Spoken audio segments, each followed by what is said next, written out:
नमस्कार दोस्तों, बीजेपी ने तय कर लिया है कि बिहार चुनाव जीतना ही है। आइए उनकी योजनाओं को डिकोड करते हैं। अमित शाह बिहार में बीजेपी और सहयोगी दलों के नेताओं के साथ शीघ्र बैठक करेंगे, जिसमें साल के अंत में होने वाले विधानसभा चुनाव पर गहन चर्चा होगी।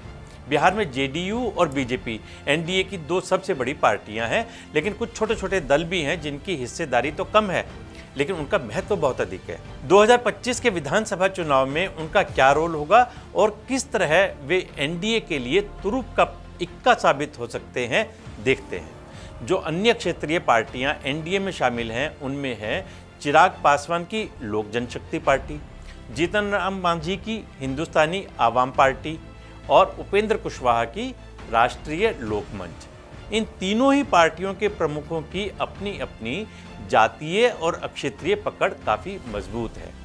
बिहार की राजनीति की गहरी समझ रखने वाले लोगों को पता है कि यहाँ का जातीय और अक्षेत्रीय समीकरण चुनाव में महत्वपूर्ण भूमिका निभाता है। इसी वजह से नीतीश और बीजेपी का गठबंधन विधानसभा चुनाव के लिए इन अक्षेत्रीय दलों से तालमेल मुकम्मल करने में लगा है।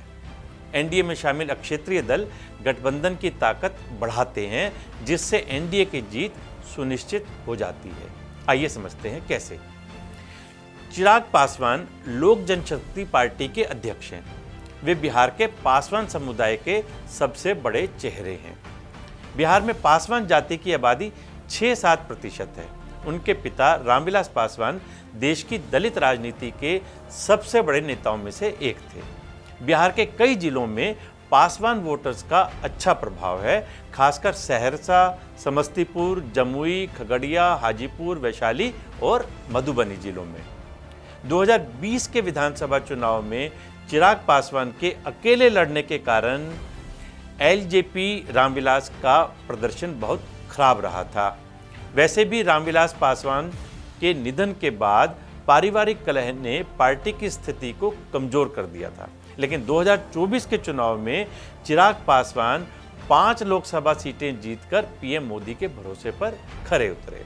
फिलहाल केंद्र में मंत्री हैं और अपनी पार्टी को उन्होंने पुनर्जीवित कर लिया है। अब बात करते हैं जीतन राम मांझी की, जो हिंदुस्तानी आवाम मोर्चा के अध्यक्ष हैं। मांझी बिहार में मुसहर समुदाय के सबसे बड़े चेहरे हैं।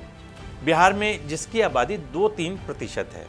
सामाजिक और आर्थिक रूप से पिछड़ा होने के कारण उनकी राजनीतिक अहमियत ज़्यादा है।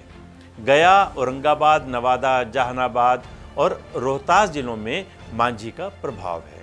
उनकी छवि एक बड़े दलित नेता के रूप में है। उनकी पार्टी का जनाधार बेहद सीमित है, जो मुख्य रूप से मुसहर वोटों पर निर्भर करता है। उपेंद्र कुशवाहा वो राष्ट्रीय लोकमंच के अध्यक्ष हैं। वे कोयरी जाति के बड़े नेताओं में से एक हैं, जिसकी आबादी बिहार में 8-9% है।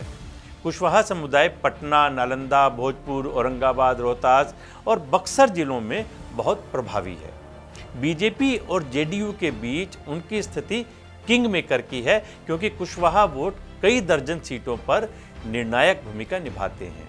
खबर है कि जेडीयू के कार्यकारी अध्यक्ष संजय झा और केंद्रीय मंत्री लल्लन सिंह ने मंगलवार को संसद भवन में गृह मंत्री अमित शाह से मुलाकात की थी। इस मुलाकात में बिहार में एनडीए की चुनावी रणनीति पर गहन चर्चा हुई, जिसके बाद बताया गया कि अमित शाह इसी महीने 27 और 28 मार्च को बिहार दौरे पर जाएंगे, जहां वे बीजेपी नेताओं के साथ साथ एनडीए के नेताओं से चुनावी तैयारियों पर चर्चा करेंगे। अमित शाह ने जिस तरह से पहले सीता मंदिर का मुद्दा उछाला, अब क्षेत्रीय दलों के साथ बातचीत में जुटे हैं, उससे लगता है बिहार चुनाव के लिए शाह ने कमर कस ली है और आने वाले दिनों में उनका ध्यान बिहार के चुनावों पर ही केंद्रित रहेगा, ताकि बिहार में एनडीए की जीत सुनिश्चित हो सके और वे बीजेपी के चाणक्य की भूमिका को बरकरार रख सकें। नमस्कार।